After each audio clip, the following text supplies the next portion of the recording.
வணக்கம். பரபரப்பு மீடிய செய்திகளுக்காக நான் நிரோஷன். இந்தியா பாகிஸ்தான் மோதலில் நேற்று திங்கட்கிழமை 2 முக்கிய சம்பவங்கள் நடந்தன. முதலாவது, பாகிஸ்தான் 3 நாட்களில் 2வது ஏவுகணை சோதனையை நடத்தியது. இரண்டாவது, காஷ்மீரில் ஒரு கொடிய தாக்குதலுக்கு பதிலடி கொடுப்பதற்காக இந்தியா பாகிஸ்தான் மீது நடத்த போகும் தாக்குதல் ஒரு போராக விரிவடைய வாய்ப்பு உள்ளது என்பதை இந்திய அரசு உறுதி செய்துள்ளது. அந்த உறுதிப்படுத்தல்கள் எப்படி வந்துள்ளது?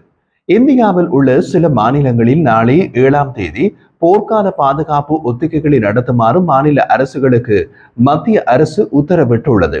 இது ஒரு பெரிய விஷயம். கடந்த 1971ஆம் ஆண்டில் இந்தியா பாகிஸ்தான் இடையே போர் நடைபெற்றது. அப்போது இந்தியாவில் போர்க்கால ஒத்திகைகள் நடத்தப்பட்டன. அந்த போர் 14 நாட்களுக்கு நீடித்தது. 1971ஆம் ஆண்டில் இந்தியாவில் போர்க்கால ஒத்திகைகள் நடத்தப்பட்ட பின் இப்போதுதான் முதல் தடவையாக போர்க்கால ஒத்திகைகள் நடத்த உத்தரவிடப்பட்டுள்ளது. அது தற்போதுள்ள சூழ்நிலையில் அதி முக்கியத்துவத்தை அடிக்கோடிட்டு காட்டுகிறது. அதன் மூலம் பாகிஸ்தானுடன் போர் நடக்க வாய்ப்பு உள்ளது என்பதை இந்திய அரசு உறுதி செய்துள்ளது.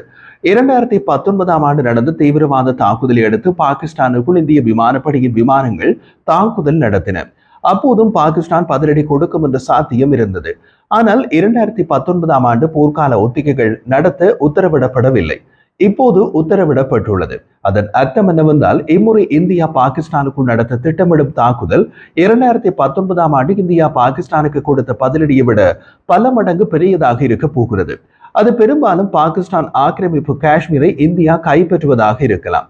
பாகிஸ்தான் ஆக்கிரமிப்பு காஷ்மீரை கைப்பற்றுவதென்றால் இந்தியா பலமுனை தாக்குதல்களை நடத்த வேண்டியிருக்கும். அப்படி நடந்தால் ஒரு போர் உத்தரவாதமாக வரும். அதற்கு மக்களை தயார்படுத்தவே நாளை போர்க்கால ஒத்திகைகள் நடத்த உத்தரவிட்டுள்ளது இந்திய அரசு.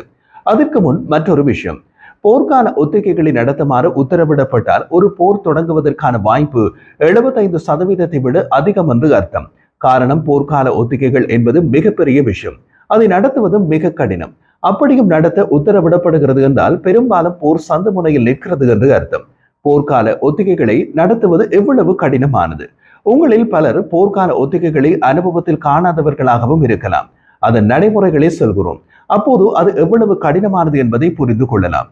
போர்க்கால ஒத்திகைகளின் போது இந்திய எல்லை பகுதிகளில் அந்நிய போர் விமானங்கள் நுழைந்தால் சைரன் ஒலி எழுப்பப்படுவது வழக்கம். நாளை நடைபெறவுள்ள ஒத்திகையின் போது இதுபோல சைரன் ஒலியை எழுப்ப வேண்டும் என்று இந்திய உள்துறை அமைச்சு அறிவித்துள்ளது. போர்க்கால ஒத்திகைகளை இந்தியா எப்படி திட்டமிட்டுள்ளது? இதோ இந்திய உள்துறை அமைச்சு அறிவித்துள்ள நடைமுறைகளை பாருங்கள். விமான குண்டு வீச்சுகளில் இருந்து பொதுமக்கள் தம்மை காப்பாற்றிக் கொள்ள குண்டு சிதைக்காத பாதுகாப்பான இடங்கள் நகரங்களில் அமைக்கப்பட வேண்டும். அந்த பாதுகாப்பான இடங்கள் குறித்து பொதுமக்களுக்கு முன்கூட்டியே தகவல் தெரிவிக்க வேண்டும். சைரன் ஒலியின் போது அந்த இடங்களுக்கு மக்கள் பாதுகாப்பாக செல்வது குறித்த அறிவுரைகளை முன்கூட்டியே வழங்க வேண்டும். போர்க்காலங்களில் எவ்வாறு செயல்பட வேண்டும் என்பது குறித்து தன்னார்வலர்கள் மற்றும் மக்களுக்கு உதவ மாணவ மாணவியருக்கு சிறப்பு பயிற்சிகளை வழங்க வேண்டும். இது மக்களை கொண்டு சிதைக்காத பாதுகாப்பான இடங்களுக்கு அனுப்ப உதவும் பயிற்சி மட்டுமே. அதைவிட தீவிரமான பயிற்சியும் உள்ளது. அது போரில் காயமடைந்தவர்களை மீட்பது, எதிரிகளின் தாக்குதல்களில் இருந்து பொதுமக்களை பத்திரமாக பாதுகாப்பது குறித்து தன்னார்வலர்களுக்கு சிறப்பு பயிற்சி அளிக்க வேண்டும். சைரன் ஒலிக்கும் போது இரவில் மின்சாரத்தை முழுமையாக துண்டித்து விடுவார்கள். அதற்கு காரணம், எதிரி போர் விமானங்களை இயக்கும் விமானிகளுக்கு கீழே நகரம் இருப்பது அதன் வெளிச்சத்தின் மூலம் தெரியக்கூடாது. விமானத்திலிருந்து பார்க்கும் போது கீழே கும்மிரட்டாக இருக்க வேண்டும். அந்த நேரத்தில் ஜெனரேட்டர்களை பயன்படுத்தி வீடுகளில் மின் விளக்குகளை ஒளிரச் செய்யக்கூடாது. வாகனங்களின் முகப்பு விளக்குகளை கூட ஒளிரச் செய்யக்கூடாது. வெளியே தெரியாத வகையில் அகல் விளக்கு ஒளியில் அன்றாட பணிகளை மேற்கொள்வது குறித்து மக்களுக்கு பயிற்சி அளிக்க வேண்டும். குறிப்பாக அணுமின் நிலையங்கள் உள்ளிட்ட முக்கிய பகுதிகளில் வசிப்போர் போர்க்காலங்களில் எவ்வாறு நடந்து கொள்ள வேண்டும் என்பது குறித்து சிறப்பு பயிற்சி வழங்க வேண்டும்.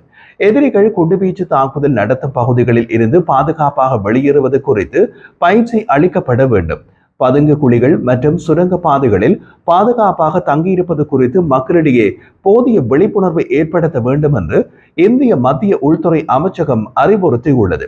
இவ்வளவையும் செய்ய இந்திய மத்திய அரசு உத்தரவிடுகிறது என்றால் ஒரு போர் தொடங்குவதற்கான வாய்ப்பு 75% விட அதிகம் என்று அர்த்தம். ஜம்மு காஷ்மீரின் எல்லையோர பகுதிகளில் வசிக்கும் மக்கள் பாதாள பதுங்கு அறைகளை ஏற்கனவே தயார் செய்து வைத்துள்ளனர். ஒரு மாதத்திற்கு தேவையான மளிகை பொருட்களையும் வாங்கி வைத்துள்ளனர். இதே போல பஞ்சாப், ராஜஸ்தான், குஜராத் மாநிலங்களின் எல்லையோர கிராமங்களிலும் போர்க்கால ஒத்திகை தொடங்கப்பட்டிருக்கிறது. பஞ்சாபின் பெலாஸ்பூர் பகுதியை ஒட்டிய கிராமங்களில் கடந்த ஞாயிற்றுக்கிழமை சோதனை முயற்சியாக இரவு 9 மணி முதல் 9:30 மணி வரை மின் விநியோகம் நிறுத்தப்பட்டது.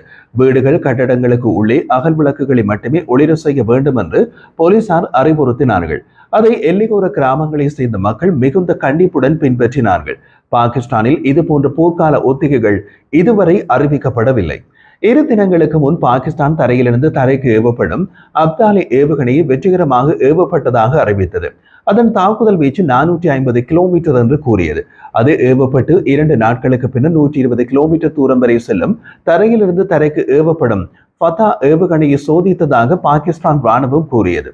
பாகிஸ்தான் பிரதமர் ஷெஹ்பாஸ் ஷெரீப் வெற்றிகரமான சோதனை ஏவுதல் பாகிஸ்தானின் பாதுகாப்பு வலுவான கைகளில் உள்ளது என்பதை தெளிவுபடுத்தியதாக கூறினார். பாகிஸ்தானின் தகவல் அமைச்சர் அதாவுல்லா தரார் செய்தியாளர்களிடம் கூறிய போது, தற்போது இந்தியாவுடன் எந்த தொடர்பு சேனல்களும் திறக்கப்படவில்லை, எந்த பேச்சுவார்த்தையும் நடத்தப்படவில்லை என்றார். காஷ்மீரின் இமயமலை பகுதி பல தசாப்த கால விரோதத்தின் மையத்தில் உள்ளது. காஷ்மீரில் கடந்த 22ஆம் தேதி நடத்தப்பட்ட தீவிரவாத தாக்குதல் இந்து பெரும்பான்மை இந்தியாவுக்கும் இஸ்லாமிய பாகிஸ்தானுக்கும் இடையே புதிய பக்கத்தை திறந்துள்ளது. 2 நாடுகளும் தங்கள் நில எல்லைகளை மூடிவிட்டன, வர்த்தகத்தை நிறுத்திவிட்டன, மேலும் ஒருவருக்கொருவர் விமான நிறுவனங்களுக்கு தங்கள் வான்வழியை மூடிவிட்டன. 2 நாடுகளும் இராணுவ, விமானப்படை, கடற்படை போர் பயிற்சிகளை ஆரம்பித்து விட்டன. 2019ஆம் ஆண்டில் காஷ்மீரில் இந்திய ராணுவ தொடரணி மீது குண்டுவீச்சு நடத்தப்பட்ட பின்னர் பாகிஸ்தானுக்குள் இந்தியா விமான தாக்குதல்களை நடத்தியது. அந்த தாக்குதலில் தீவிரவாத முகாம்களை அளித்ததாக கூறியது. இம்முறை தாக்குதல் பாகிஸ்தான் ஆக்கிரமிப்பு காஷ்மீரை கைப்பற்றுவதற்காக இருந்தால் அது 2019ஆம் ஆண்டு நடந்தது போல ஒற்றை தாக்குதலாக இருக்காது. அண்டை நாடுகளான இந்தியாவும் பாகிஸ்தானும் 3 போர்களை நடத்தியுள்ளன. 1948, 1965 மற்றும் 1971ஆம் ஆண்டு அந்த போர்கள் நடந்தன. சுதந்திரம் பெற்றதிலிருந்து 2 நாடுகளும் முழுமையான போராக இல்லாமல் எண்ணற்ற முறை மோதின. அவை பெரும்பாலும் 2 நாடுகளும் உரிமை கோரும் காஷ்மீர் பகுதியில். 2 நாடுகளும் 1990களில் அணு ஆயுதங்களை தயாரித்தார்கள். இன்று காஷ்மீர் உலகின் மிகவும் ஆபத்தான மோதல் புள்ளிகளில் ஒன்றாக கருதப்படுகிறது. ராணுவ வல்லுநர்கள் இரு தரப்பினரும் அணு ஆயுதங்களை பயன்படுத்துவது பற்றி பரிசீலிக்க மாட்டார்கள். ஆனால் ஒரு வரையறுக்கப்பட்ட மோதல் கூட அதிக விரிவாக்க அபாயங்களை கொண்டிருக்கும் என்று கூறுகிறார்கள். அத்தகைய மோதலில் முதல் கட்டத்தில் விமானங்கள், வான் ஏவுகணைகள் அல்லது ஆளற்ற விமானங்கள் இருக்கலாம் என்று எதிர்பார்க்கலாம். 2வது கட்டம் வரை சென்றால் அப்போதுதான் கப்பல்கள் மற்றும் தரைப்படை தாக்குதல்கள் இருக்கலாம். 2 நாடுகளும் ராணுவ பலத்தை பொறுத்தவரை இந்தியாவின் மிகப்பெரிய வளங்கள் இந்தியாவின் கையை ஓங்க வைக்கிறது. இந்தியாவின் ஆயுதங்கள் நீண்ட காலத்திற்கு செயல்பாட்டுக்கு வரும். 2019 முதல் இரு தரப்பினரும் புதிய ராணுவ வன்பொருட்களை பெற்றுள்ளனர். இது புதிய தாக்குதல் விருப்பங்களை திறக்கின்றது. இரு தரப்பினரும் கடந்த முறை விட சிறந்த முறையில் இருப்பதாக நினைக்கிறார்கள். குறிப்பாக 2019ஆம் ஆண்டில் இந்தியா ஒரு பாதகமான நிலையில் இருந்தது என்று நம்புகிறது. ஏனெனில் இந்தியா முக்கியமாக வயதான ரஷ்ய ஜெட் போர் விமானங்களை அதிகம் நம்ப வேண்டியிருந்தது. இப்போது அதில் மாற்றம் ஏற்பட்டுள்ளது. இந்திய விமானப்படையில் 36 பிரெஞ்சு தயாரிப்பான ரஃபால் போர் விமானங்கள் இணைக்கப்பட்டுள்ளன. எதிர்கொள்ள பாகிஸ்தானும் 2022ஆம் ஆண்டு முதல் சீனாவின் J-10 விமானங்களை வாங்கியுள்ளது. லண்டனை தளமாக கொண்டு சர்வதேச மூலோபாய ஆய்வுகளுக்கான சர்வதேச நிறுவனத்தின் கூற்றுப்படி பாகிஸ்தான் குறைந்தது 20 J-10 விமானங்களை வைத்திருக்கிறது.